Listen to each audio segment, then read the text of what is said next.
My boss gave my promotion to his niece after 4 years. When I walked out, he lost $500,000 and begged me to return. I'd been working at Western Supply in Dallas for a little over 4 years when everything began to unravel in a way I never saw coming.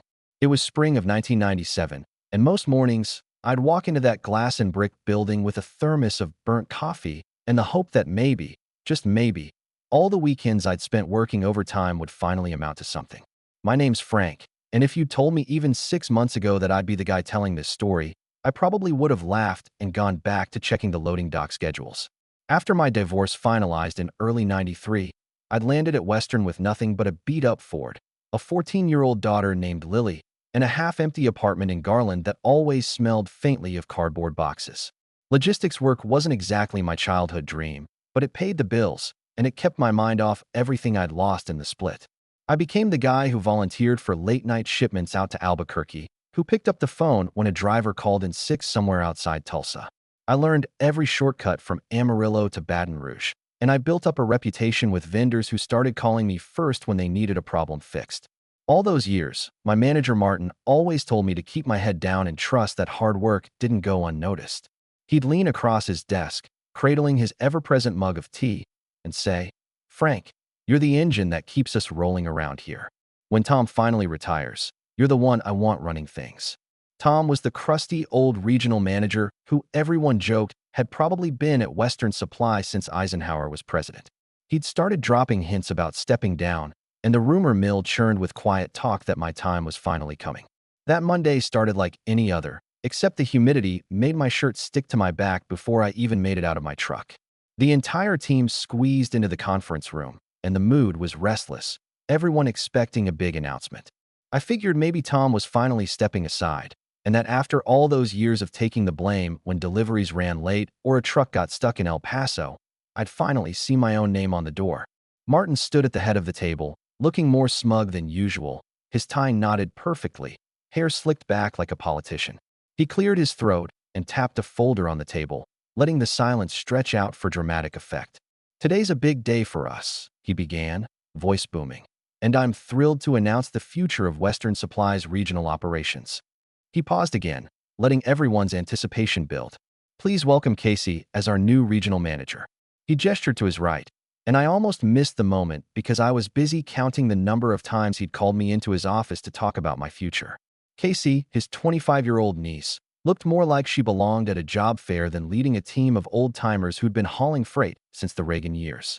She'd started 3 months ago, fresh out of some business school in Tennessee, and I'd spent half that time showing her which forms needed to go to which warehouse and how to smooth things over with truckers who'd lost half their cargo manifest. Casey smiled at everyone like she'd just won a lottery. The whole room started clapping, and I joined in because what else was I supposed to do? Stage a mutiny right there at the conference table? Martin went on about new ideas and energy for the next generation, and I felt something cold and dense settle in my chest, right where the last bit of hope had been keeping warm. He didn't even look my way when he said, "Frank's been instrumental in Casey's onboarding. Couldn't have done it without him." It landed like a slap. 4 years of perfect reviews, emergency calls on Sundays, missing Lily's birthday dinners just so I could get a shipment to Shreveport on time. And now my big reward was a mention as the guy who helped the new manager get up to speed. As soon as the meeting wrapped, people rushed over to shake Casey's hand and congratulate her like she'd just won state. I moved slower than usual, tucking my notepad into my briefcase, wondering if anyone noticed that my hands were trembling just a little. I tried not to make eye contact with Martin, but as I reached the door, he caught my arm and nodded for me to stay behind. We waited for the room to empty, and suddenly all the bravado vanished from his face. He loosened his tie, acting like he was about to deliver bad news to a close friend instead of the guy whose future he'd just tanked. "Frank, I know this is a shock, but you've got to see where I'm coming from," he said. "Casey's got new ideas, a different kind of drive, and frankly, the board wants young blood. It's not personal, you understand." I could see the sweat beading on his brow, and for a second I wanted to ask if he even believed the words coming out of his mouth. I stared at him long enough that I thought he might start squirming, but I finally said, "Sure, Martin. I understand completely." He looked relieved, patting me on the back like he'd just averted some disaster, and told me that's why I was such a valued member of the team. He said it like it was supposed to be a consolation, but all I heard was the sound of another door slamming shut. Back at my desk, the familiar buzz of phones and printers felt like background static in a life I suddenly didn't recognize. I opened my laptop and just stared at the blinking cursor for a full minute, replaying the scene over and over. I remembered how I'd started at Western right after my life fell apart, how this job was supposed to be my shot at rebuilding from nothing. All those nights away from Lily, telling her I was doing it for our future, suddenly felt like a cruel joke. I remembered the first time I'd met Martin. He'd shaken my hand with a grip that almost hurt and told me that Western was growing fast, and that there was plenty of room at the top for someone with your experience. I'd worked 12 years at my last job in Amarillo before they cut my position and told me good luck. I was already 41 when I started over, and everyone told me I was lucky to find work so fast. Martin made it sound like a golden ticket, and I bought every word, thinking if I kept my head down and outperformed, sooner or later I'd get my shot. But in the back of my mind, I could hear Lily's voice from the last Sunday we'd spent together. She'd seen me hunched over the kitchen table, answering vendor emails while she picked at her cereal. "Dad, you're always working," she'd said. "It's Sunday." I told her I was just catching up, building something good for us, but she rolled her eyes and went back to her book. Her mother had remarried some dentist who never missed a game and always seemed to have time for family dinners. And sometimes I wondered if Lily wished she lived with him instead. 6 months before that disastrous meeting, Martin had offhandedly mentioned his niece might join the company. He called her sharp as a tack, just finished her degree in Nashville. I didn't think much of it at the time. Companies hired young grads all the time, usually putting them through the ringer before they let them anywhere near real decisions. But Casey never started at the bottom. Martin had her set up in a corner office with her own assistant and a title that made it sound like she'd already been there a decade. When he introduced her around, it felt more like he was presenting a new department head than a trainee. Over those first weeks, Casey sat in on every one of my calls with clients, scribbling notes and nodding along like she understood every moving part. She asked questions that made it clear she'd never seen a real supply contract, but she was always polite, always eager to learn. I showed her the ropes because that's what you do, even when you can see the writing on the wall and your own name isn't in the story. That's how the game's always played. And I played along because at 45, single, with a kid to support, you don't have the luxury of burning bridges. By the time that Monday rolled around, I think some part of me already knew the ending. But knowing and living through it are two different things. As the fluorescent lights flickered overhead, I finally saw the whole picture. Every late night, every holiday spent at the office, every promise that things would get better, had just been a long setup for someone else's story. That realization hit harder than any layoff ever could. There's a moment, after the shock fades and your head clears, when anger and sadness leave you with nothing but cold awareness. That's exactly how I felt in the weeks after Martin handed Casey the job I'd spent years preparing for. And it felt as if the world was quietly watching, waiting to see what I'd do. The clapping and forced smiles lingered for days. I carried on as if nothing had changed, but inside, something fundamental had snapped. Casey tried her best to look confident as she took the reins, but it didn't take long for the cracks to show. I watched as she fumbled through supply orders, lost track of invoices, and asked me to explain why 2 shipments bound for Amarillo got switched. I stepped in and fixed each problem, not for her or Martin, but because I knew the customers by name and didn't want the drivers or clients to suffer. After each mistake, Casey would thank me and promise she'd learn soon. I almost pitied her, but not quite. Martin made a habit of calling me in for one-on-one chats.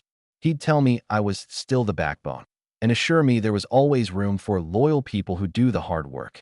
I listened, nodded, and left his office feeling smaller every time, knowing those words meant I'd never move up as long as he ran the show. At home, the change didn't go unnoticed. Lily asked why I seemed tired even on weekends, why I'd forget to laugh at her stories or burn dinner more often than not. One evening, while we ate takeout on the couch, she finally said, "Dad, why don't you just quit?" I told her grown-ups didn't have that luxury, but even as I said it, I realized she'd hit a nerve I'd tried to ignore. Work days blurred together. I started tracking every time I had to clean up after Casey. A missed call with a supplier here, an account nearly lost there. I didn't know why I kept notes, only that I needed some proof that I wasn't imagining things. People at the office began to treat me differently. Some avoided eye contact, others patted my back and whispered they'd support me if I ever needed it, but none were willing to stand up in public. A few weeks after Casey's promotion, a major client from Midland called, furious that their shipment was missing. Casey was flustered and pale, so I spent my whole afternoon chasing drivers, rechecking manifests, and finally getting the order out before we lost the account for good. Later, Martin thanked me with a half-hearted grin and told me I'd saved the day again. It didn't feel like a win. It felt like a reminder that I was nothing but insurance.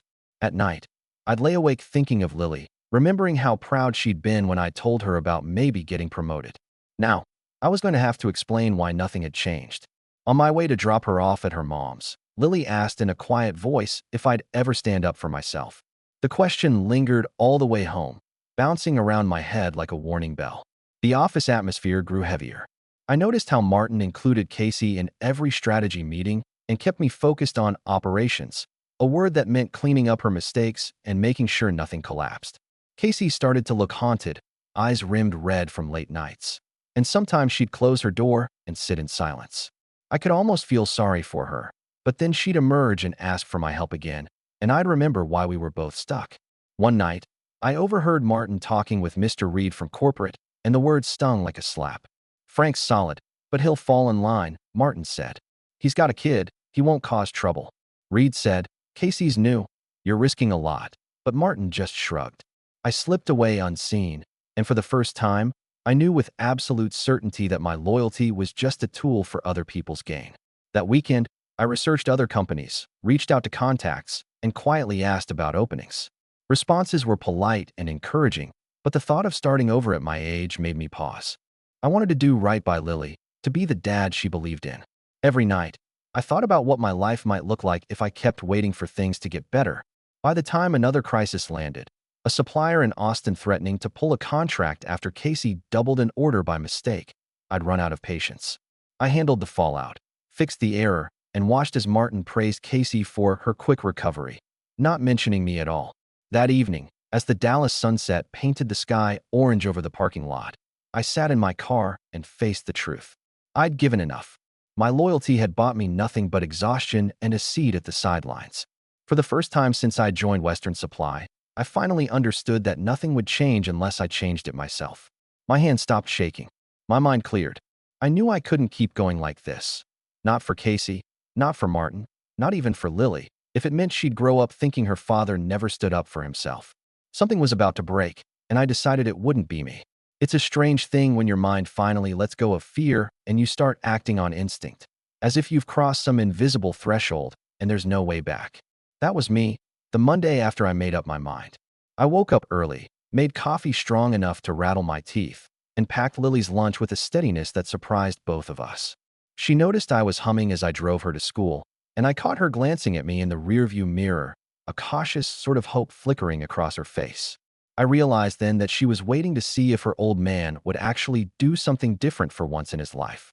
Walking into Western Supply felt almost peaceful, like I'd finally accepted the truth about what this place was and what I'd become here. The fluorescent lights, the scuffed linoleum, even the dusty smell of the break room. All of it seemed familiar but harmless, like a stage set I'd spent too many years believing was real life. I sat at my desk, checked my email, and watched Casey flutter around with a fresh pile of paperwork. She looked more nervous than usual, her smile slipping at the edges. When she asked me to help with yet another order form, I agreed, but this time there was no edge of resentment in my voice. I knew what was coming, and for the first time, it felt like I was in control. By mid-morning, Martin called me into his office for what he must have thought was a routine pep talk. He wore his favorite suit and the same old mask of authority, but even he seemed restless, tapping his pen against a half-finished report as I sat down. "Frank, I know things have been tense around here," he started, "but you're the glue that keeps this place running." He tried to sound sincere, but I saw the flicker of worry in his eyes. I let him talk, nodding when appropriate, waiting for the moment when he'd reassure himself that I'd keep doing the hard work without asking for anything in return. When he finally paused, I told him I needed to talk to him after lunch about something important. I kept my voice steady, almost cheerful, and he seemed relieved, as if he'd dodged a bullet. I went back to my desk, organized my notes, and took one last look at the office I'd spent so much time holding together. My heart didn't race and my hands didn't sweat. I was just calm, ready, almost grateful for the clarity that had settled inside me. At exactly 1:30, I walked back into Martin's office and handed him a sealed envelope. He looked puzzled, then curious, and finally suspicious as he tore it open and started reading. For a long minute, he didn't say a word. His face turned red, then pale, as he realized what I'd done. "Is this a joke?" he said, voice barely above a whisper. I shook my head, watching the words sink in. "That's my notice," I told him. 2 weeks. I'm done." Martin stood up so fast his chair scraped across the floor, and for the first time, he looked smaller than I'd ever seen him. "You can't be serious, Frank. You're leaving because you didn't get promoted? That's not how things work here." He tried to bluster his way through it, talking about my responsibilities, how Lily depended on me, how I'd never find another job as steady as this one. I let him talk, let him throw every threat and guilt trip he had left in him. And then I said the only thing that mattered: "I'll manage. I'm not going to keep sacrificing myself for nothing." He went quiet, then switched tactics, offering me a co-director position, a title that meant nothing and paid the same as before. He even suggested I could train Casey up properly, and maybe, just maybe, something better would come around again in the future. I smiled and told him, "No thanks. I'm finishing my 2 weeks. I'll make sure the handover's smooth, but I'm not staying." He muttered something about burning bridges and how nobody would ever hire someone who quit when things got hard. It sounded almost rehearsed, like he'd practiced the lines just for this day. Back at my desk, I started documenting every system, every vendor relationship, every procedure that kept Western Supply running. I wasn't doing it for Martin or even for Casey. I was doing it for the people who relied on us to keep their businesses alive: the drivers, the warehouse crews, the customers who needed our equipment to show up on time. I wanted to leave things better than I'd found them, even if nobody here would ever thank me for it. Word traveled fast in our small world. By Tuesday, 2 companies from Houston and 1 from San Antonio had already called my personal phone, quietly asking if I was looking for new opportunities.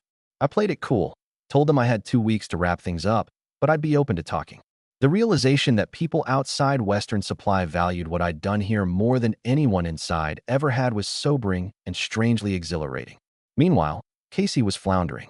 With Martin distracted and nervous, she started making bigger mistakes, losing track of shipments and mixing up client accounts. She tried to hide her panic, but everyone could see she was struggling to stay afloat. Martin pulled me aside, practically begging me to reconsider, to think of the team, and not let everyone down. I told him I'd stick out my notice, nothing more.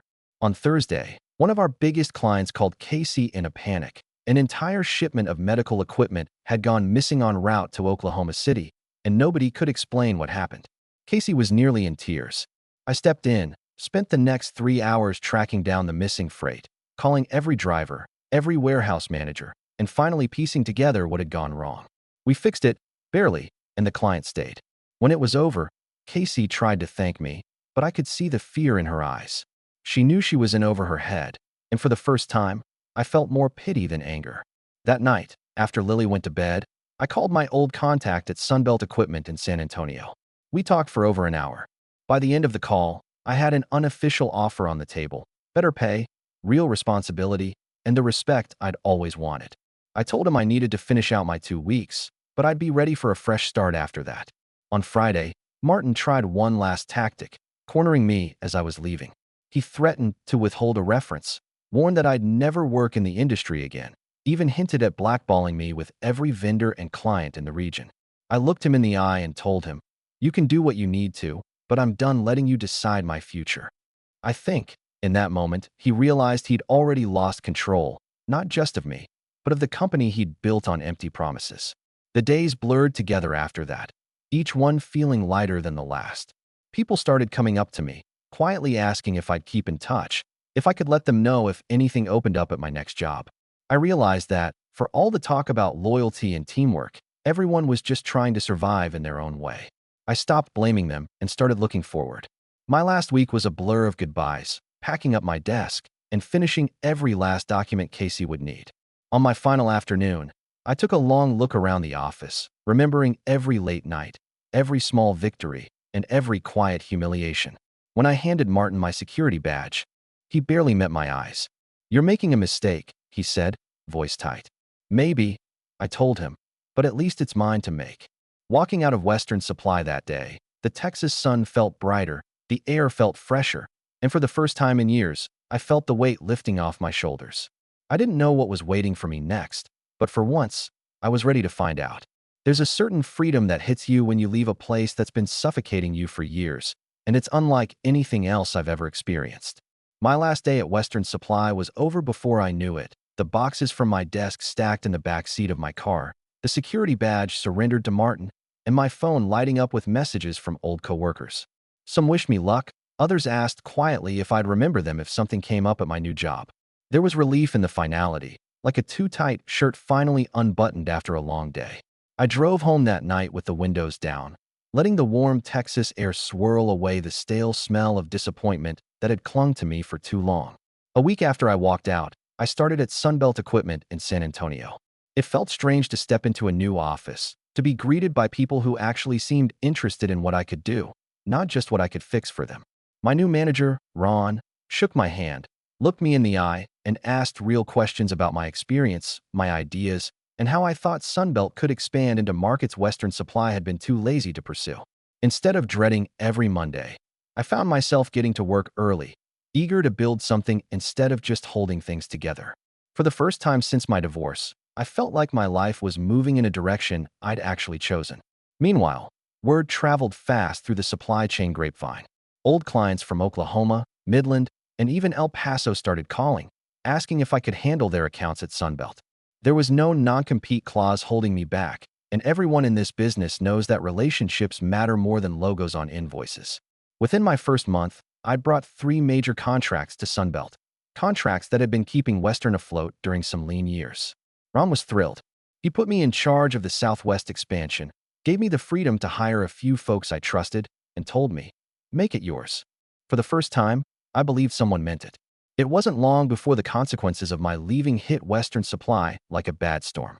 I'd heard from friends still there that Casey was drowning in the details, losing track of deliveries, and letting invoices pile up unanswered for days. Martin tried to step in and steady the ship, but he'd spent so many years delegating the real work that he didn't know which end was up. Vendors got frustrated, clients started pulling contracts, and soon enough, rumors spread that Western was under pressure from the board to explain why they were losing ground to Sunbelt. 6 months after my departure, I was sitting in Ron's office when he slid a business magazine across his desk. The cover story was about a meltdown in the Texas logistics sector. The article pulled no punches, describing how Western Supply's revenue had plummeted, how they'd lost key clients in the Southwest, and how an investigation was underway for hiring practices that reeked of nepotism. I recognized the names, clients I'd personally kept happy for years, now listed as losses on Western's books. Casey had stepped down, the article said, and Martin was on administrative leave pending board review. It felt strange to see my old life turned into a cautionary tale, but there was a dark satisfaction in it too. The day I got the news about Martin's firing, I felt an unexpected surge of empathy. I'd spent years wanting him to feel what I'd felt, to be forced to reckon with his own decisions. But when it finally happened, all I could think was how pointless it had all been. Martin had gambled everything on family connections and ignored the people actually keeping the place running, and in the end, it cost him everything. Casey, last I heard, had gone back to school in Austin, trying to figure out what she wanted to do now that her safety net had been cut away. At Sunbelt, things moved quickly. I got to build a team from scratch, bringing in a few people from Western who'd reached out after my departure, folks who were tired of being overlooked or taken for granted. We found a rhythm fast, and our numbers kept rising. Ron noticed, and so did the regional VP. Suddenly, I was being flown out to conferences in Phoenix, meeting people I'd only ever heard about in passing, and asked to give my take on the future of the business.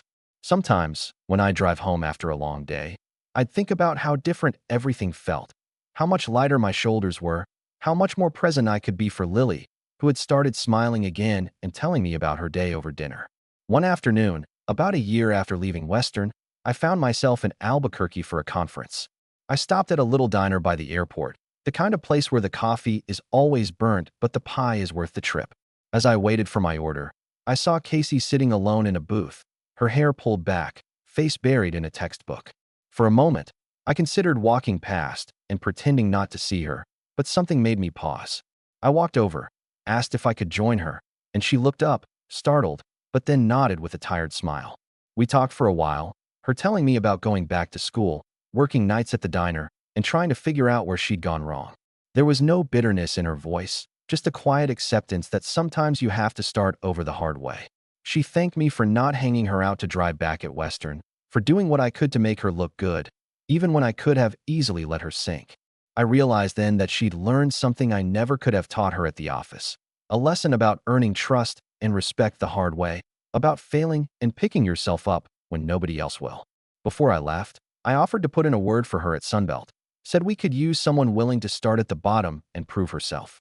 She seemed surprised, then grateful, and told me she'd think about it. As I drove away from the diner, I felt a strange mix of hope and closure. The past wasn't something to escape. It was something to learn from and move beyond. The next quarter at Sunbelt was our strongest yet. Our division outperformed every other region in the company. Ron called me into his office, congratulated me, and told me that a promotion was in the works. For the first time, I could see a future that wasn't just about surviving, but about building something with people who valued what I brought to the table. Now, when I walk into the office each morning, people nod and greet me by name. My phone rings with calls from vendors who want to work with us, and my team trusts me because they know I've been where they are. At home, Lily brags to her friends that her dad runs things at his company. There's a quiet pride in her voice that I haven't heard in years, and it's worth more than any paycheck I've ever earned. Looking back, it's clear that sometimes the only way to get what you deserve is to stop waiting for someone else to hand it to you. Leaving Western Supply wasn't just about escaping a bad situation. It was about finding the courage to bet on myself for once. And every time I see an old friend from the company reach out, asking if there's room for one more at Sunbelt, I remember what it felt like to be overlooked and make sure they never feel that way again. People always think they know how a story like mine ends, but real life has a way of slipping sideways right when you think you have it figured out. It had been almost 2 years since I'd driven away from Western Supply, the Texas sun in my rearview mirror, and the taste of freedom fresh on my tongue. Sunbelt equipment kept me busier than I'd ever been, but the work was honest, the team was solid, and the respect was real. I had a new rhythm: weekend baseball games with Lily, Saturday mornings fishing by the river, and evenings where I finally learned to cook something better than reheated takeout. My old life felt like a bad dream I barely remembered, a series of endless sacrifices I'd finally left behind. When Sunbelt's president called me into his office that spring, I half expected another pat on the back, maybe a handshake and a bigger paycheck. Instead, he handed me a manila folder and told me I'd been nominated for an industry award I didn't even know existed. The folder was stuffed with letters from clients and coworkers, each one describing the small ways I'd made their jobs and their lives a little better. Reading those letters in my quiet office, I realized that all the years I'd spent picking up the pieces for other people had actually mattered, even if it hadn't always felt that way. Still, I couldn't help thinking about how different my life might have been if Martin had ever valued me the same way. One gray afternoon in October, I got a phone call from an old number I barely recognized. It was a woman named Ellen, who used to work in HR at Western Supply before the company unraveled. She asked if I could meet for coffee, said there was something I needed to know about my time at Western, something she hadn't felt comfortable sharing until now. Curiosity got the better of me, so I agreed, and we met in a little cafe halfway between San Antonio and Dallas, the kind of place where the coffee's always hot and the booths squeak when you sit down. Ellen looked different, older, more tired, but relieved to finally speak her mind. She told me that, years ago, before Casey ever arrived, the board had actually planned to offer me the regional manager position. They'd sent an official letter to Martin, instructing him to call me in and make the offer formal. Instead, Martin buried the letter in his bottom drawer, waited until Casey was available, and then spun a story for the board about how I wasn't quite ready yet. All those conversations I'd replayed in my head, every missed opportunity, every empty promise, suddenly made cruel sense. I sat back in my chair, feeling a bitter laugh welling up in my throat. All those nights I'd blamed myself, wondering what I could have done differently, and the answer had been hidden in a desk drawer all along. Ellen apologized, her eyes shining with guilt, and I found myself telling her it was all right. I got out, I said, almost surprising myself with the truth of it. And it worked out for the best. As I drove away from that cafe, I felt the last weight of the past lifting, like the final stone from a collapsed wall finally rolled away. Martin's betrayal hadn't broken me. In fact, it had set me free. The following week, Ron at Sunbelt pulled me into a strategy meeting and introduced a new hire for our Dallas branch. I nearly laughed out loud when I saw Casey walking in, looking both nervous and determined. She was starting at the ground floor, just like I once had, managing shipments, learning the software, and answering to people who didn't care about her last name. After the meeting, she pulled me aside, thanked me for the second chance, and told me she wasn't going to waste it. I looked at her, saw a different person than the one who'd coasted into a management job on Family Connections, and realized she'd earned the opportunity to prove herself the right way. As Sunbelt continued to expand, I started thinking more about legacy and what I'd leave behind when I was done. I wanted Lily to see that you don't have to accept the limits someone else places on your life, that it's never too late to demand more or start over. She came to visit me at the office one afternoon, dropping in after school with a box of donuts and a stack of college brochures. We sat together, reviewing her options, and I told her the truth. You can do anything, Lily. You don't ever have to settle. For the first time, I believed it myself. Late one evening, as I finished up some reports, Ron sent me a cryptic email marked urgent. The subject line simply read, "Take a look." I opened the attachment and found an internal memo from Western Supply's new CEO, a man I'd never met. The memo detailed a full investigation into Martin's tenure, misused funds, falsified records, and a pattern of burying recommendations from the board. Martin's schemes had finally caught up with him. The board was pursuing legal action, and there was even talk of criminal charges. I read the memo twice, hardly believing that after all this time, the truth was coming out in public, not just in whispered rumors and hallway gossip. Still, there was one last twist the universe had in store. 3 months later, as I wrapped up a quarterly report, I received a handwritten letter forwarded to my home address. No return name, just a scrawled Dallas postmark. Inside, I found a check for $5,000 and a brief note that simply read, "For the debts I owe you. I'm sorry for everything. M." It didn't take a detective to guess it was from Martin, and for a moment I didn't know whether to laugh, cry, or tear it up. I put the check in a drawer and left it there. Some debts can't ever really be paid. That weekend, I took Lily out for dinner at a small barbecue joint outside San Antonio. We sat at a rickety table with red checkered napkins, the smoke from the pit drifting over the parking lot. And for the first time in years, I didn't feel the urge to check my phone or worry about work. She told me about a project at school, how she wanted to organize a volunteer drive for families that had lost jobs in the last wave of layoffs at Western Supply. I looked at her, proud and fiercely independent, and knew that whatever else had gone wrong, I'd managed to show her what it looked like to stand up for yourself and the people who depend on you. In the end, I didn't get a storybook ending where every wrong is made right or where justice feels clean and sharp. Life isn't a neat equation. People get hurt, and some things are lost for good. But I got something better. I found a place where my work mattered, where my voice was heard, and where my daughter saw me not just as the man who never gave up, but as someone who finally learned when to let go. If you'd told me back in that conference room, the day Casey got the job I'd been promised, that it would all lead to this, freedom, growth, and a life I could call my own, I'd have called you crazy. But sometimes the best endings are the ones you never see coming until you finally walk through the door and realize you're home.